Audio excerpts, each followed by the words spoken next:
Welcome back, YouTubers. Today I will continue the review of my Rock Razor 27.5. It's a 2.6 width tire.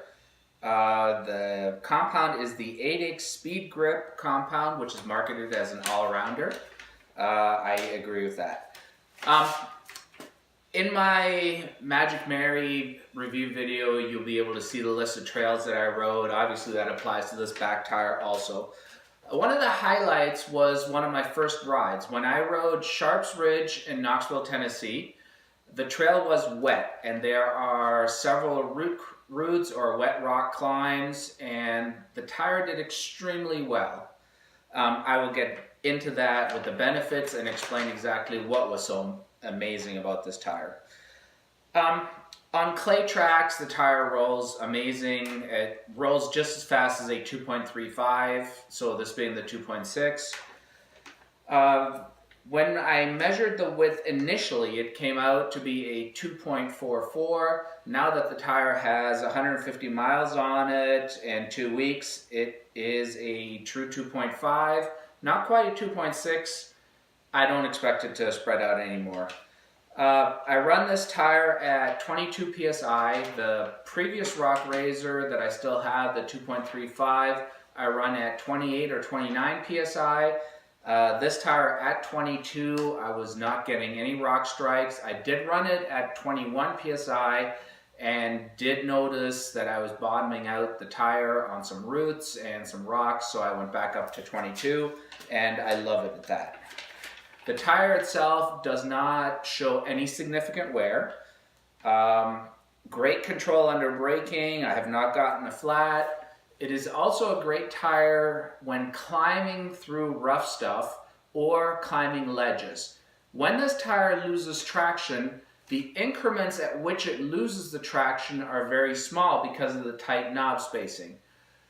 I find that the tire will let go and immediately catch again, rather than some of the traditional bigger knobs. When you run those in the back, they will let go and it will just be a complete loss of traction, which you then have to get off the bike, get going again.